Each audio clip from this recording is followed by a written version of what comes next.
Fry rice বানানোর জন্য লাগছে গাজর, ক্যাপসিকাম, ঘি।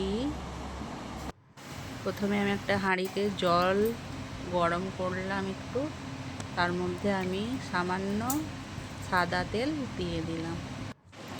এবার আমি চালগুলো দিয়ে দিলাম, তার মধ্যে লবঙ্গ আর এলাচ দিলাম।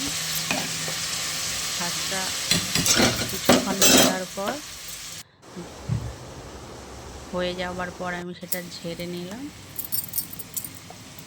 তারপর একটা কড়াইয়ের মধ্যে ঘি দিলাম,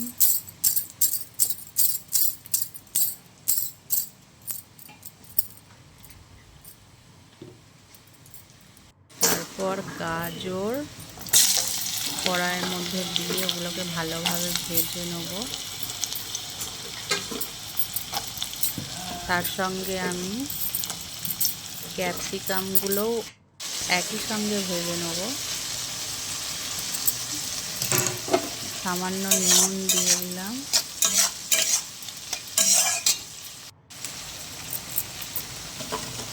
কিছুটা চিনি দিয়ে দিলাম। ফ্রাইড রাইস তো একটু মিষ্টি হবে, সেই জন্য দিয়ে ওইগুলোকে ভালোভাবে ভেজে নেব। এটা আমি ঘিয়ে ভাজছি, ঘি আর সামান্য সাদা তেলে। প্রায় ভাজা আমার শেষই হয়ে এসছে, আমি একটা পাত্রে তুলে নেব। দিয়ে আমি কাজুগুলো ভাজবো। ভাজা হয়ে যাওয়ার পর এগুলো একটা পাত্রে আমি তুলে নেব। এবার আমি কিশমিশগুলো ভাজবো।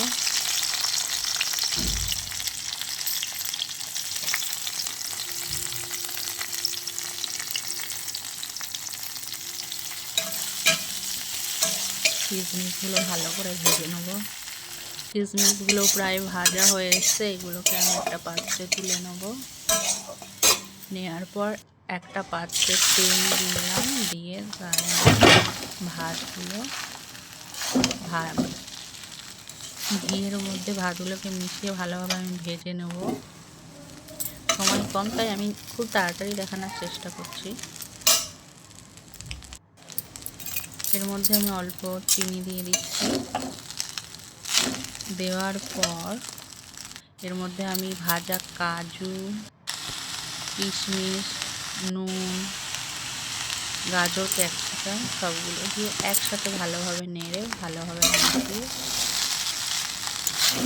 ভেজে নেবো। আর একটু প্রায় তৈরি হয়ে এসছে আমার ফ্রাই রাইস। এভাবে আপনারাও বাড়িতে বানিয়ে নিতে পারেন। শুভ দুপুর। খেতে থ্যাংক ইউ। খুব ভালো।